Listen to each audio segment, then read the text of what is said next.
Breaking news भाई, Saturday night main event में Cody Rhodes versus Kevin Owens के match को ऑफिशियल कर दिया गया है। और ये बात भाई मैंने तुम्हें शायद क्राउन जूल के टाइम पर ही बता दी थी कि ये जो मैच है वो सैटरडे नाइट मेन इवेंट में ही देखने को मिलेगा। तो भाई उसमें और भी सारे मैचेस होंगे, उसकी वीडियो बाद में आएगी। लेकिन फिलहाल जो है हम मंडे नाइट रॉ के बारे में बात करते हैं। भाई काफी बढ़िया रॉ देखने को मिली। मंडे नाइट रॉ की स्टार्टिंग होती है, यहाँ पर सारे चीजों को दिखाया जाता है हमें कि क्या क्या होने वाला शो के ऊपर। सुपरस्टार्स आते हैं, लेकिन एक्चुअल शो की शुरुआत करते हैं द रिंग जनरल गुंथर। उनसे सवाल जवाब किए जाते हैं कि भाई आपके साथ आजकल जो भी हो रहा है उससे लग रहा है कि आप विचलित हो चुके हैं और आप जो है वो गुंथर नहीं रहे जो पहले हुआ करते थे। आपको जोर से हार चुके हैं और डेमियन प्रीस्ट आपकी इतनी बैंड बजा रहा है, तो आप क्या कहना चाहेंगे इसके ऊपर। जिसके बाद भाई गुंथर थोड़ी चुप्पी साध लेता है, कुछ कहने वाला होता है, लेकिन तभी डेमियन प्रीस्ट आ जाते हैं और वो कहते हैं करे कहो कहो जो तुम कहना चाहते थे। है तुम्हारे पास कुछ कहने को? हाँ मैं नहीं जानता, तुम्हारे पास कुछ नहीं है कहने को, क्योंकि तुम जो है आप डर रहे हो। तुम डर रहे हो डेमियन प्रीस्ट से, तुम डर रहे हो उन चीजों से कि तुम बदल चुके हो। अब तुम में वो गुंथर मुझे नहीं नजर आ रहा है जो पहले था, जिससे देखकर लोग डरते थे, लेकिन अब तुम वो नहीं हो। टेंशन मत लो, शायद ये इस टाइटल की वजह से, ये टाइटल मैं तुमसे छीन लूंगा, उसके बाद तुम्हारा सारा प्रेशर जो है वो उतर जाएगा और फिर तुम शायद वही पुराने गुंथर बन जाओ। और तुम्हें कुछ कहना है? अच्छा मैं जानता हूँ तुम्हें कुछ नहीं कहना है, लेकिन फिर भी चाहो तो कुछ कह सकते हो। जिसके बाद भाई गुंथर माइक उठाते हैं कुछ कहने के लिए, लेकिन वो पीछे चले जाते हैं और उसके बाद अटैक कर देते हैं माइक से ही डेमियन प्रीस्ट के ऊपर, उसे धोने लगते हैं। क्योंकि भाई गुंथर सिर्फ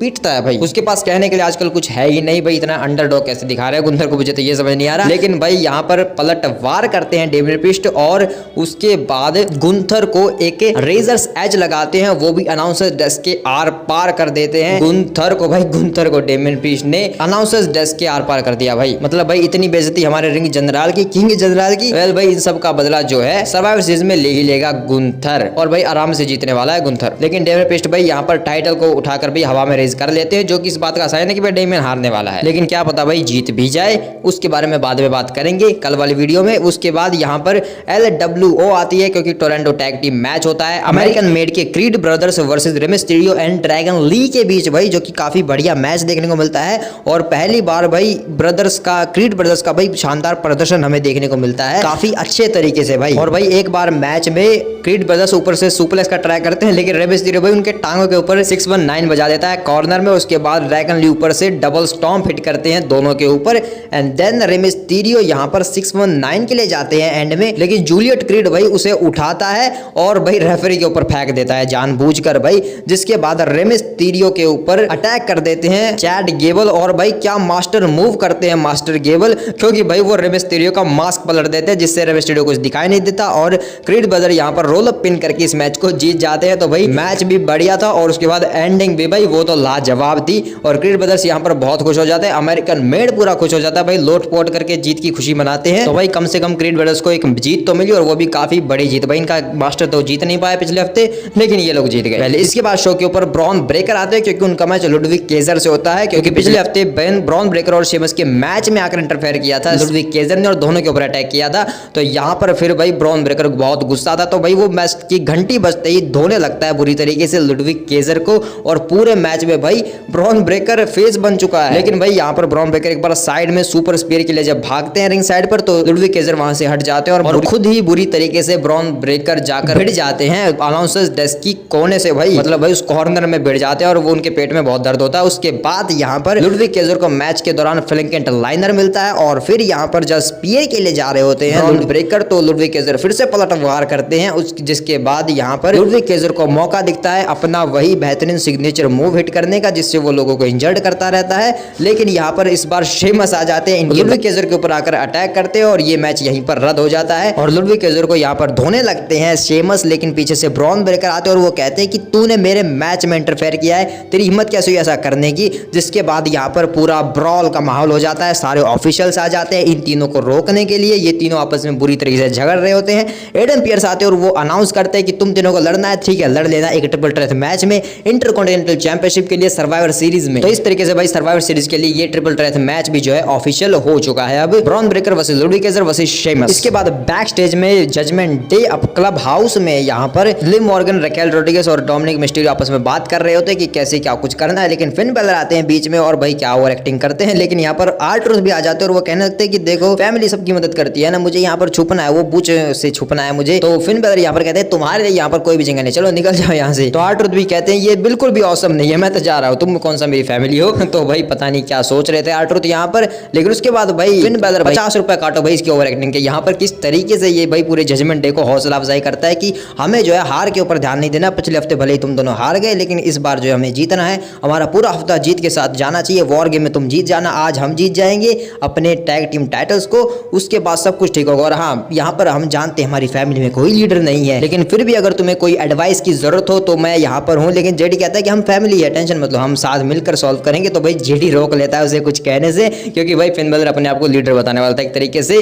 तो यहाँ पर फिर उसके बाद फिन बैलर और जेडी मैकडोनाल्ड जाते हैं अपने मैच के लिए, अपने वर्ल्ड टैग टीम टाइटल्स को डिफेंड करने के लिए अगेंस्ट वॉर रेडर्स। और भाई क्या धुआंधार मैच देखने को मिलता है। वॉर रेडर्स भाई रगड़ देते हैं फिन बैलर और जेडी मैकडोना का। वो तो भाई डोमिनिक मिस्टीरियो और जेडी मैकडोना बीच में आ जाते हैं एंड में और यहाँ पर इंटरफेयर करते हैं, लेकिन उसके बावजूद जेडी मैकडोना को वॉर रेडर्स का फिनिशर हिट हो जाता है। लेकिन पिन करते तो रोप्स के आसपास होता है, तो डोमिनिक मिस्टीरियो उसके पैर को रोप्स के ऊपर टच कर देता है, जिस वजह से पिन काउंट नहीं होता है। तो यहाँ पर रेफरी देख लेता है डोमिनिक मिस्टीरियो को, तो वो यहाँ पर एलिमिनेट कर देता है डोमिनिक मिस्टीरियो को, रिंग साइड से बैन कर देता है। लेकिन तभी एरिक आकर उन दोनों के ऊपर अटैक कर देता है, डोमिनिक और जेडी के ऊपर। आइवार रिंग में टॉप रोप पर चढ़ता है अपना फिनिशर हिट करने के लिए, लेकिन फिन बैलर आकर उसे रोप्स के ऊपर गिरा देता है, जिसके बाद रोल अप पिन होता है जेडी मैकडोना की तरफ से और पिन 1 2 3 होता है। और जेडी मैकडोना यहाँ पर रिटेन करवा देते हैं अपनी चैंपियनशिप्स को, अपने टैग टाइटल्स को स्टिल रखते हैं अपने पास जेडी मैकडोना और फिन बैलर। लेकिन भाई जहां तक मुझे लगता है वॉर रेडर्स को जीत जाना चाहिए था यहाँ, क्योंकि भाई फिन बैलर तो ऐसे खुश हो रहा था यहाँ पर जैसे भाई डब्ल्यूडब्ल्यूई वर्ल्ड हैवीवेट चैंपियनशिप जीत ली हो।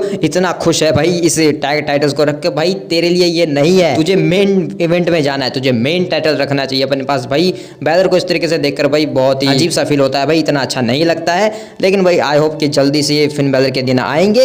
वेल इसके बाद शो के ऊपर एक बहुत ही बड़ी अनाउंसमेंट होती है, क्योंकि न्यू डे का पूरा एक हाई पैकेज दिखाया जाता है। और न्यू डे का भाई जिसमें बिगी बी फीचर होते हैं, उनकी पूरी लेगेसी दिखाई जाती है। और 10 ईयर एनिवर्सरी सेलिब्रेशन होने वाला है अगले हफ्ते, ये ऑफिशियल कर दिया जाता है अगले हफ्ते रॉ के लिए, जिसके ऊपर बात करते हैं जेवियर वुड्स और कोफी किंगस्टन एक दूसरे से माफी मांगते हैं कि जो भी हमारे बीच हो रहा है उन सबको भुला देते हैं और आगे चलते हैं और सबको दिखाते हैं कि न्यू डे क्या है। तो न्यू डे जाती है अपने मैच के लिए, जेवियर वुड्स और coffee Kingston against alpha academy का मैच होता है। और मैच की घंटी बजते ही दोनों आपस में काफी डिस्कशन करते हैं कि किसे जाना चाहिए किसे जाना चाहिए। लेकिन कोफी आते हैं, लेकिन फिर भाई जेवियर वुड्स टैग ले लेते हैं कि नहीं मैं ही जाऊंगा, जिसके बाद ओटिस आकर सीधा अटैक कर देते हैं और दोनों को धोते हैं भाई। कोफी किंगस्टन के ऊपर अपना वो कैटापिलर एल्बो ड्रॉप हिट कर देते हैं, उसके बाद जेवियर वुड्स के ऊपर अकीरा टोजावा अपना स्टैंटॉन हिट कर देते हैं। पिन होता है 1 2 3 और भाई 30 सेकंड के अंदर शायद ये मैच खत्म हो जाता है। अकीरा टोजावा और ओटिस जीत जाते हैं भाई। ये सब छोड़ो, अल्फा अकेडमी जीत गई, अब अकीरा टोजावा जीत गया भाई। अकीरा टोजावा ने पिन फॉल किया यहाँ पर। अब तो भाई अकीरा वर्सेस अंडरटेकर का मैच पक्का भाई रेसलमेनिया 41 के। लेकिन इस हार के बाद भाई जेवियर वुड्स और कोफी किंगस्टन के बीच जो बहस होती है भाई वो 7वें आसमान पर पहुंच जाती है। हर हफ्ते इनकी जो बहस होती है वो अलग बात है, लेकिन आज जो हुआ भाई उसने तो भाई पूरा इतिहास हिला दिया। पूरा न्यू डे का इतिहास जो है वो रिकवर करवा दिया इसी एक बहस में भाई। यहाँ पर ये एक दूसरे को अपनी अपनी बातें गिनवाने लगते हैं कि तूने मेरे लिए क्या किया, मैंने तेरे लिए क्या किया, वो सब कुछ भाई। जेवियर वुड्स कहते हैं मेरी वजह से तू जीता, मेरी वजह से तुझे तेरा वो मौका मिला, मेरी वजह से तू यहाँ पर है, इतना बड़ा बना है। और कोफी कहते हैं कि क्या मैं तेरी वजह से बना हूँ यहाँ पर चैंपियन? नहीं, मैं अपने दम पर बना हूँ। तुम लोग चाहते थे कि मैं न्यू डे में आऊँ, क्योंकि तुम जानते थे कि मैं बेहतर हूँ और मैं ही तुम्हें ऊपर ले जा सकता हूँ, इसलिए तुम लोगों ने मुझे न्यू डे में आने दिया और उसके बाद मैंने तुम्हारी मदद की, मेरी वजह से तुम लोग लाइमलाइट में आए हो। और जेवियर वुड्स कहते हैं कि अच्छा ऐसी बात है? तो सच तो यह है कि नहीं, तेरी वजह से हम लाइमलाइट में नहीं आए, हमारी वजह से तू चैंपियन बना। हमने अपना सारा सब कुछ लगाया, उसके बाद तू वर्ल्ड चैंपियन बना। और वो वर्ल्ड चैंपियन का तूने क्या किया? सब कुछ तुझे थाली में परोस के दिया गया था और तूने 6 सेकंड में ब्रॉक लेसनर के सामने सब कुछ तहस नहस कर दिया। तो भाई ब्रॉक लेसनर का नाम सीधा मेंशन कर दिया गया भाई यहाँ पर। शायद ये डब्ल्यूडब्ल्यूई जो है टेस्ट कर रही है कि क्या सब कुछ सही है या नहीं। वही चीज़ है भाई मैंने तुम्हें पहले बताई थी। जिसके बाद कोफी किंगस्टन यहाँ से नाराज होकर चले जाते और कहते कि ठीक है एनिवर्सरी में मिलते हैं अगले हफ्ते। तो भाई अगले हफ्ते भाई कांड होने वाला है, लेकिन देखना यह कि भाई पहले बिट्रेल कौन करता है, क्योंकि लग तो रहा है कि जैसे जेवियर करेंगे, लेकिन कोफी किंगस्टन भी हील टर्न कर सकते हैं।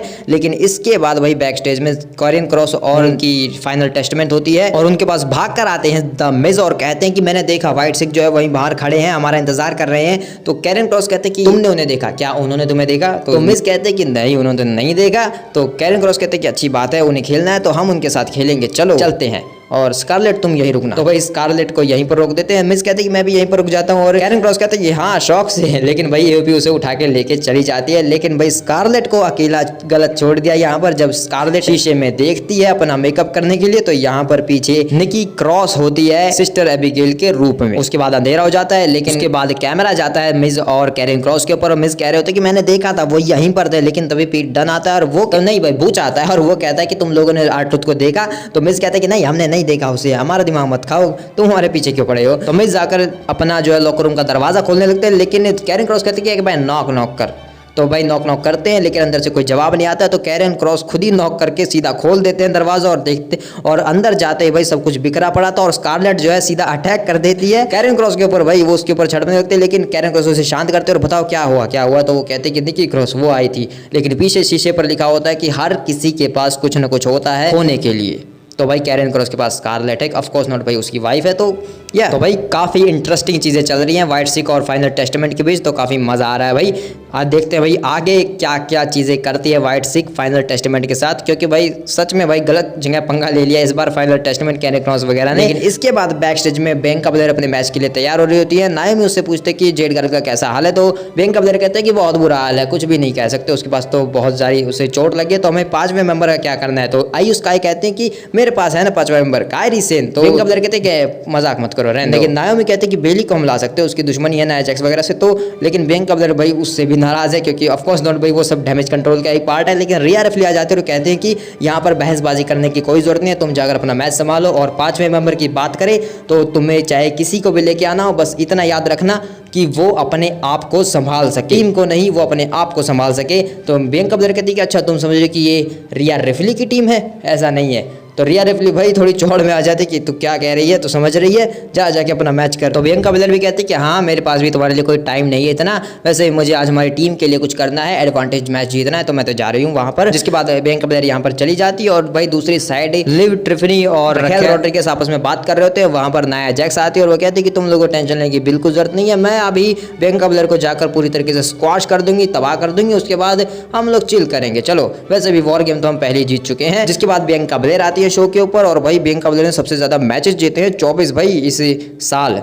जिसके बाद भाई मैच स्टार्ट होता है Nia Jax versus Bianca Blair. Bianca Blair भाई क्या मिलिट्री प्रेस मूव दिखाती है भाई, नाया जैक्स को उठा के पटकती हैं, ऊपर से एक साइड स्लैम बीट करती है एंड में, जहां पर भाई कॉर्नर के जो पॉड्स होते हैं सेफ्टी पैड्स वो हट जाते हैं वहां से और बियांका ब्लेयर उनमें जाते जाते बचती है भाई। लेकिन उसके बाद उन्हीं के अंदर जो है स्क्वाश कर देती हैं बियांका ब्लेयर को नाया जैक्स और फिर रिंग साइड पर ले जाती हैं, टेबल के ऊपर एक समोन ड्रॉप हिट करती है, रेफरी काउंट करता है, बियांका ब्लेयर उठने लगती है तो नाया जैक्स जाकर दोबारा उस बियांका ब्लेयर को धोती हैं, स्टील स्टैच में फेंकती हैं चोटी पकड़ के और फिर जीत का सेलिब्रेशन करने लगते हैं भाई जीतने से पहले ही। लेकिन बेली आकर भाई अचानक से बेली आकर नाया जैक्स को गिरा देती हैं टॉप रोप से मूल सॉल्ट हिट करती है, पिन होता है 1 2 3 और इस मैच को बियांका ब्लेयर जीत जाती है और वो काफी खुश होती है। और बेली जो है बेली ने मदद की भाई यहाँ पर बियांका ब्लेयर की, ये भी चीज जो है काफी इंटरेस्टिंग होती है। बियांका ब्लेयर काफी खुश होती है और चीजें जो है यहीं पर खत्म हो जाती है, क्योंकि भाई यही मेन इवेंट था भाई। लेकिन भाई बहुत ही बढ़िया मेन इवेंट था, बेली भी थी, बियांका ब्लेयर थी, नाया जैक्स थी, तो भाई काफी मजेदार मेन इवेंट था ये और मैच भी भाई काफी बढ़िया था Bianca Blair versus Nia Jax का। लेकिन भाई यहाँ के बाद भाई वो एब्सोल्यूट सिनेमा इनका चलने लगता है, वो भाई अपने रिव्यूज देने लगते हैं अलग से। तो यहाँ पर डिक्लेयर होता है कि यहाँ पर कोई भी 5वां मेंबर नहीं है हमारी इस फेस टीम के पास वुमेन्स वॉर गेम में। लेकिन भाई डब्ल्यूडब्ल्यूई वालों ने तो भाई ऑलरेडी पोस्टर निकाल दिया जिसमें बेली ऐड हो चुकी है। तो भाई ये अब ऑलरेडी ऑफिशियल हो चुका है कि बेली ने रिप्लेस कर दिया है जेड कारगिल को survivor series war games match में, यानी कि डैमेज कंट्रोल का रियूनियन हो रहा है। इसके बाद चीजें ऑफ एयर चली जाती है और ऑफ एयर में solo Sikoa versus Cody Rhodes का एक मैच होता है जिसमें कोडी रोड्स सोलो सिकोआ को टेबल के आर पार कर देते हैं एक पावर बम के जरिए। उसके बाद क्रॉस रोड्स हिट होता है, पिन होता है 1 2 3, मैच को जीत जाते हैं कोडी रोड्स और उसके बाद अपना वही होमलैंडर वाला भाषणगिरी स्टार्ट करते हैं। तो ये था भाई शो खत्म होने के बाद। लेकिन शो शुरू होने से पहले भी बहुत कुछ हो चुका है भाई। एडन पियर्स आए थे रिंग में और उन्होंने रिवील की नई intercontinental championship, women's intercontinental championship, जो कि दिखने में काफी ठीक ही है भाई। इसके ऊपर भी टूर्नामेंट चलेंगे। मिलेंगे। और ये ऑफिशियल हो चुका है एडम पियर्स की तरफ से, अगले हफ्ते से जो है टूर्नामेंट स्टार्ट हो जाएगा, जिसके ऊपर भाई हर महिला ने अपनी राय दी। अमेरिकन मेड की तरफ से भाई ईवी नाइल को आगे रखा गया कि भाई तुम भी जाने वाली हो, जीत के आना। उसके बाद भाई LWO की तरफ से सेलिना वेगा ने भी अपने विचार रखे कि मैं छोटी हूँ, लोग मुझे कम आंकते हैं, लेकिन अब मेरे पास मौका है अपने आप को साबित करने का और मैं करूंगी।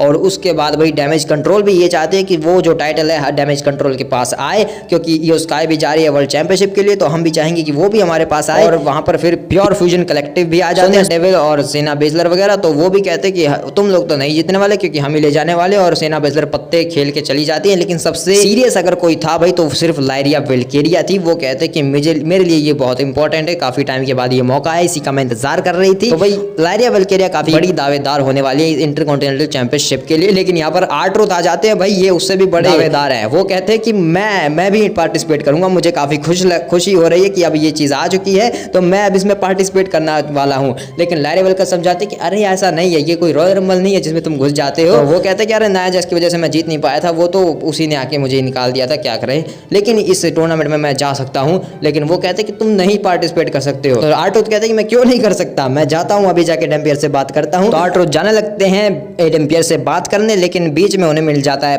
पीट डन और वो कहते कि मैं तुम्हें ढूंढ रहा था। और आर्ट्रुथ कहते कि तुम मुझे क्यों ढूंढ रहे थे, तुम मुझसे छुप रहे थे। तो पीट डन कहता है कि देख मेरे पास ज्यादा टाइम नहीं है, मैं बस इतना कहना चाहता हूँ कि अगले हफ्ते मैं और तू लड़ने वाले हैं। तो आर्ट्रुथ कहता है कि हाँ हम जरूर लड़ेंगे, हम एक साथ रहेंगे उसी रिंग में, कम ऑन, हम मजा आएगा एक साथ। और हाँ तुमने बुज को देखा, वो दिखे तो मुझे बताना। तो भाई आर्ट्रुथ बड़ा फनी बंदा है भाई, काफी इंटरटेनिंग बंदा है। लेकिन इसके बाद भाई वो मंडे नाइट रॉ के एपिसोड वगैरह चलते रहते हैं। भाई ये क्यों चल रहे हैं भाई, अब तो भाई नेटफ्लिक्स ही बचा है इन सब चीजों से।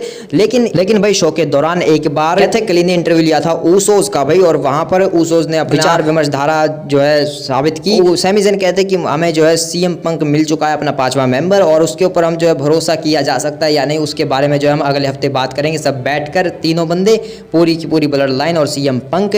और जिमी उसे कहते हैं कि हाँ ला के रहूंगा हीट। तो इसी का जवाब देते हुए भाई सोलो सिकोआ भी अपनी एक क्लिप जारी करता है, जिसमें वो कहता है कि देखो 5 वर्सेस 5 होने वाला है, लेकिन कोई फर्क नहीं पड़ता, मेरी तरफ से एडवांटेज लेने जो है जेकब फाटू जाने वाला है, जो कि आराम से जीत जाएगा वो मैच। तो स्मैकडाउन के लिए मैच ऑफिशियल हो चुका है, जे उसो वर्सेस जेकब फाटू, जिसको जो भाई ऑलरेडी लीक भी हो चुका है, अगर तुमने देख लिया होगा। भाई ये टेप चीजें भाई क्या ही कर सकते हैं। लेकिन इसके बाद जो चीजें ऑफिशियल की गई है भाई, Shinsuke Nakamura versus LA night का भी मैच ऑफिशियल हो चुका है सर्वाइवर सीरीज वॉर गेम्स के लिए। और इसके अलावा Ludwig versus Bron Breakker versus Sheamus का भी मैच ऑफिशियल हो चुका है, जिसके ऊपर लुडविक अपनी विचारधारा विमर्श जो है सामने रखते हैं। वो कहते हैं कि जो है इंटरकॉन्टिनेंटल चैंपियनशिप की प्रेस्टीज जो है डाउन कर दी है ब्रॉन ब्रेकर वगैरह जैसे इंसानों ने, अब मैं उसकी प्रेस्टीज जो है वापस लेकर आऊंगा जब मैं जीत जाऊंगा सर्वाइवर सीरीज में वो टाइटल। तो भाई ये सब तो ठीक है, लेकिन लुडविक हेजर जो है कुछ ज्यादा ही उत्सुक हो चुका है, यानी कि भाई कुछ ज्यादा ही एनर्जेटिक हो चुका है, कुछ ज्यादा ही फोकस में हो चुका है।